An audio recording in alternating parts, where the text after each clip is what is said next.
जिस दिन से चला हूं मेरी मंजिल पे नजर है, आंखों ने कभी मील का पत्थर नहीं देखा।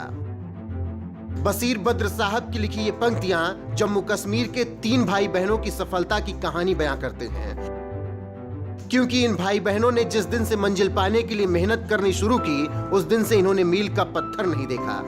कहने का मतलब है कि कोई भी कठिनाई इनके सामने आई, इनके हौसलों को कोई नहीं डिगा सका। क्योंकि जिस घाटी में आतंक के साए में लोग जिंदगी गुजारते हैं, जहां के युवा भटक जाते हैं, अब उसी घाटी में 3 बच्चों ने ऐसा फूल खिलाया है जिसकी सब तारीफ कर रहे हैं। तो चलिए आपको बताते हैं कि कैसे एक मजदूर के 3 बच्चों ने इतिहास रच दिया है। बता दें कि जम्मू के डोडा जिले के रहने वाले इन तीनों ने Jammu and Kashmir administrative service का एग्जाम क्लियर किया है। इनमें सबसे बड़ी बहन है हुमा वानी, उनसे छोटी हैं इफ्रा अंजुम वानी और सबसे छोटे हैं भाई सुहेल। खबरों के अनुसार इफ्रा और सुहेल ने पहले ही प्रयास में इस परीक्षा को क्लियर किया, वहीं हुमा को इसे क्लियर करने में 2 बार प्रयास करना पड़ा।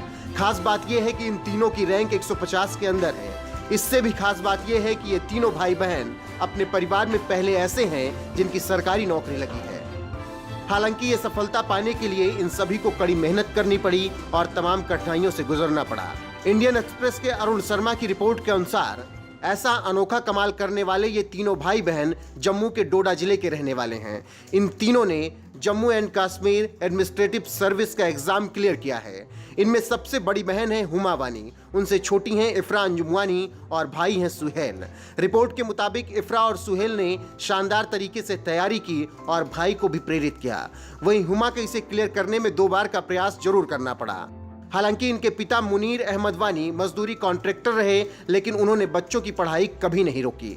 मां इनकी हाउसवाइफ हैं। इनका बचपन जम्मू के कहारा और किश्तवर शहर में बीता, लेकिन बच्चों की पढ़ाई के लिए अहमद वानी साल 2010 में डोडा के बाहू फोर्ट के पास रहने चले आए।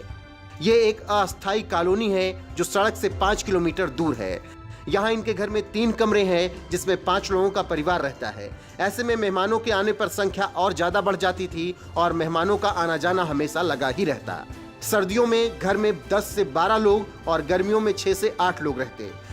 इस हाल में भी 15-20 हजार रुपए महीना कमाने वाले अहमद वानी ने अपने बच्चों को पढ़ाने में कोई कोर कसर नहीं छोड़ी और ना ही बच्चों ने कभी मेहनत से मुंह मोड़ा।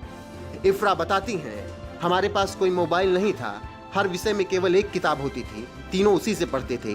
नतीजतन हुमा और सुहेल के बीच हमेशा एक किताब पढ़ने के लिए लड़ाई होती थी। मैं उनके बीच सुलह करवाती थी। इसके अलावा घर के आर्थिक हालात ज्यादा बेहतर नहीं थे, जिसकी वजह से कई बार परेशानी उठानी पड़ी, लेकिन मेहनत से समझौता नहीं किया।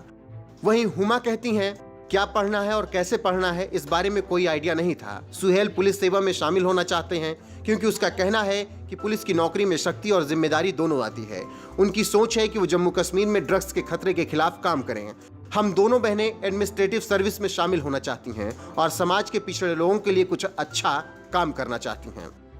तो कुछ इस तरह से कठिनाइयों का दौर देखकर घाटी से आने वाले इन भाई बहनों ने सफलता की नई कहानी लिखी।